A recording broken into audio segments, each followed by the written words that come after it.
کیا عمران خان کی ذہنی حالت خراب؟ غصے و اضطراب کا شکار؟ وزیر صحت کے مضحکہ خیز دعوے، شاہ زیب خانزادہ بول پڑے۔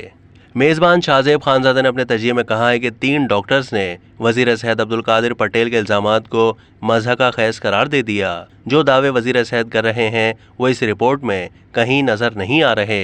رپورٹ بتا رہی ہے کہ عمران خان کی ذہنی حالت مستحکم ہے۔ میزبان شاہ زیب خانزادہ نے تجزیہ پیش کرتے ہوئے کہا ہے کہ عمران خان کی گرفتاری کے 17 دنوں بعد وزیر صحت عبدالقادر پٹیل نے عمران خان کی میڈیکل رپورٹ میڈیا سے شیئر کی۔ میڈیکل رپورٹ میں عمران خان کی طبی حالت کو مستحکم اور نارمل کہا گیا ہے۔ رپورٹ کے آخر میں لکھا گیا ہے کہ عمران خان اسٹریس میں ہیں، اینگزائٹی کی علامات بھی ہیں، جبکہ گزشتہ ہفتے کے واقعات کی وجہ سے غصے کا بھی شکار ہیں۔ ان کی ذہنی حالت مستحکم ہونے پر بھی سوالات ہیں۔ وہ کچھ نامناسب اشارے بھی کر رہے ہیں، مگر رپورٹ میں اوپر لکھا ہے کہ عمران خان کی ذہنی حالت مستحکم ہے۔ شاہ زیب خانزادہ نے بتایا ہے کہ ہم نے یہ رپورٹ اور وزیر صحت کی پریس کانفرنس 3 ڈاکٹرز کے ساتھ شیئر کی تو انہوں نے وزیر صحت عبدالقادر پٹیل کے الزامات کو مضحکہ خیز قرار دے دیا۔ ڈاکٹرز کے مطابق اگر عمران خان کے ٹیسٹ 17 دن پہلے کیے گئے تھے تو یورین ٹیسٹ کی رپورٹ تو چند دنوں میں آ جاتی ہے۔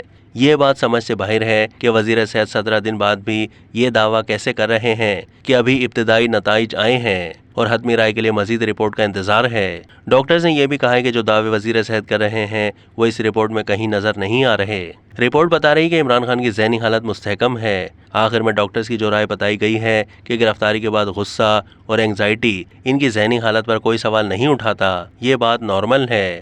اب تک کے لیے اتنا ہی۔ مزید معلومات کے لیے ڈیلی جنگ کے یوٹیوب چینل کو سبسکرائب کیجیے۔